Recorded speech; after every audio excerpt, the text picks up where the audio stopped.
O Senhor esteja convosco. Ele está no meio de nós. Proclamação do Evangelho de nosso Senhor Jesus Cristo, segundo Marcos. Glória a vós, Senhor. Naquele tempo, disse Jesus à multidão: quem é que traz uma lâmpada para colocá-lo debaixo de um caixote ou debaixo da cama? Ao contrário, não põe num candeeiro. Assim, tudo que está escondido deve tornar-se manifesto, e tudo que está em segredo deverá ser descoberto. Se alguém tem ouvidos para ouvir, ouça. Jesus dizia ainda: prestai atenção no que ouvis. Com a mesma medida com que medides, também vós sereis medidos, e vos será dado ainda mais.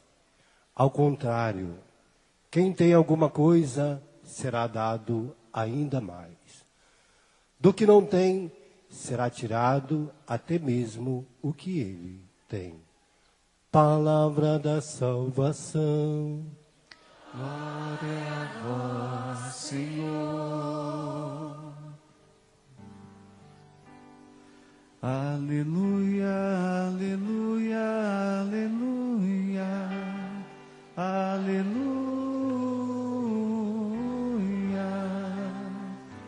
aleluia, aleluia, aleluia, aleluia.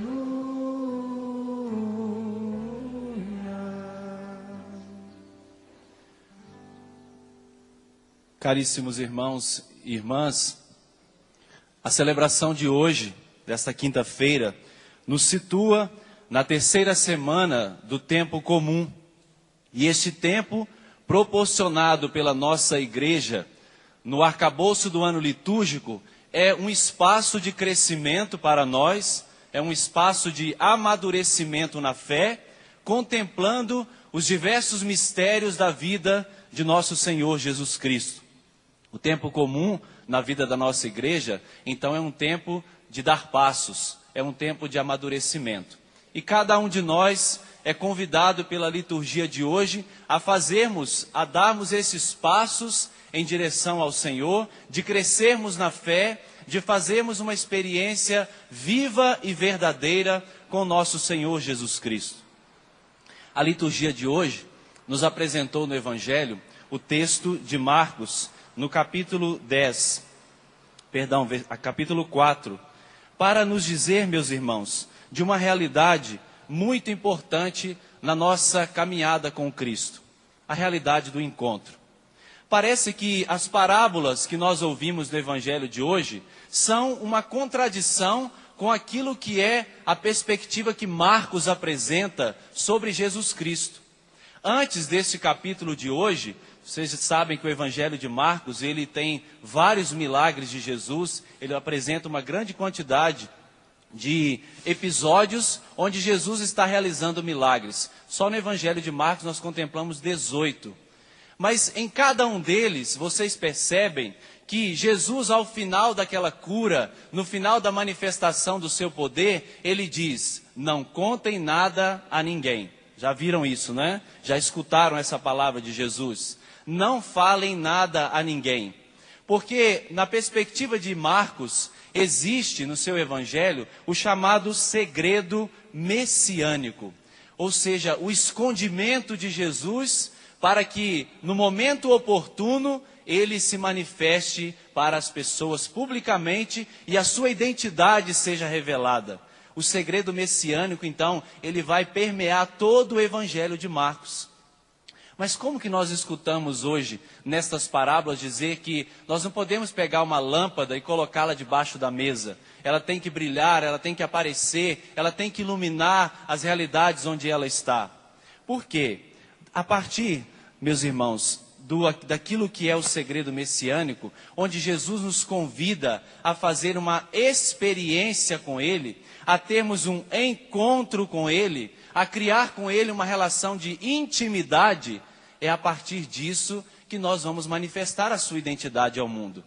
Vocês sabem muito bem que é necessário este encontro com Ele, para que você possa falar de Jesus. É preciso primeiro passar por esta experiência. É um tempo de amadurecimento. Por isso que Jesus está preocupado quando Ele cura, quando Ele faz alguma coisa. Não falem nada a ninguém, porque Ele deseja que cada um daqueles faça a sua experiência com Jesus. Embora a realidade do testemunho arrasta multidões, nós ouvimos isso. Embora a realidade do testemunho seja um elemento atrativo do encontro com Jesus, mas eu e você precisamos fazer a nossa experiência com Ele. Nós ouvimos falar do Senhor, nós escutamos dizer do seu nome, mas se você e eu não fizermos o nosso encontro pessoal com Ele, nós vamos apresentar um Jesus desfigurado para o mundo. Nós vamos apresentar um Jesus diferente daquilo que é o Evangelho. A partir dessa experiência profunda com Ele, da intimidade, criando com Ele uma relação de intimidade, nós vamos poder testemunhar para o mundo. Nós vamos poder ser esta luz que é colocada sobre o candeeiro para iluminar todas as realidades. Nós vamos poder manifestar Deus para o mundo.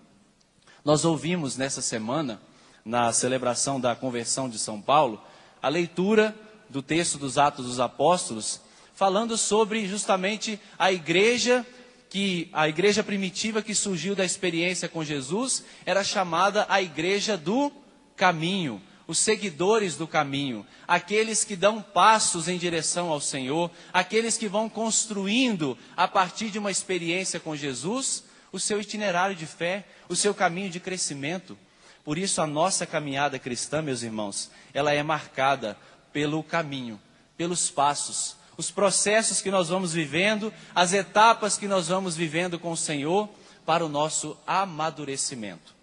Na leitura do Evangelho de hoje, vocês ouviram também um apelo de Jesus, que a princípio parece um chacoalhão. Quem tem ouvidos para ouvir, ouça. Parece uma ordem de Jesus, parece um ímpeto de Jesus querendo nos acordar. Mas pelo contrário, é um ato de liberdade que o Senhor coloca nas nossas mãos. Quem tem ouvidos para ouvir, ouça.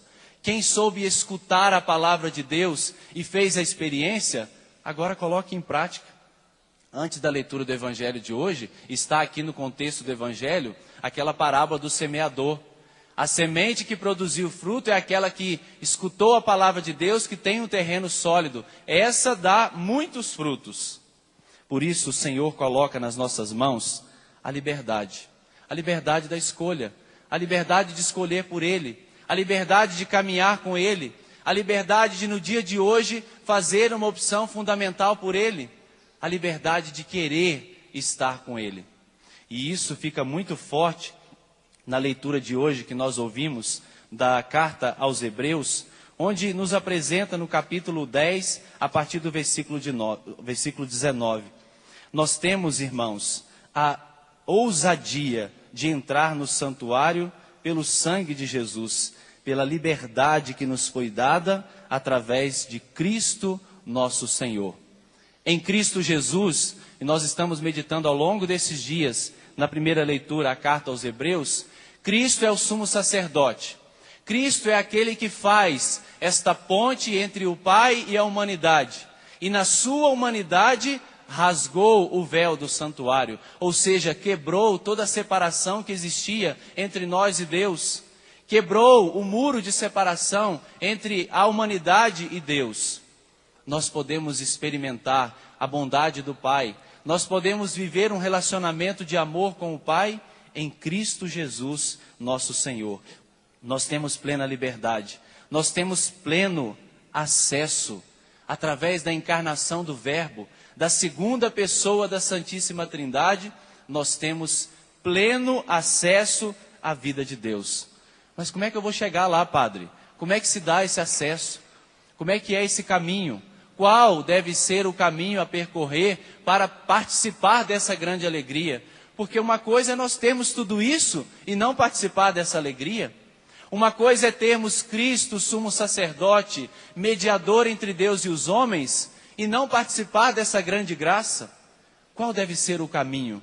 Qual deve ser o itinerário que eu devo caminhar para alcançar, para poder entrar no santuário, como nós cantamos na música de abertura dessa Santa Missa?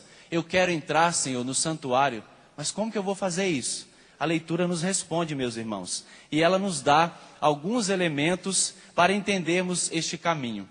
A partir do versículo 22, se você tem a palavra de Deus nas suas mãos, da carta aos Hebreus, no capítulo 10, no versículo 22, a palavra nos diz: aproximemo-nos, portanto, de coração sincero e cheio de fé, com o coração purificado de toda a má consciência e o corpo lavado com água pura. O primeiro caminho, o primeiro passo para termos acesso ao santuário do Senhor, a mediação que Cristo nos deu, é o nosso batismo. Pelo batismo, pelas águas do batismo, nós nos purificamos dos nossos pecados, o pecado em nós já não tem mais poder. Pelo batismo, nós recebemos a grande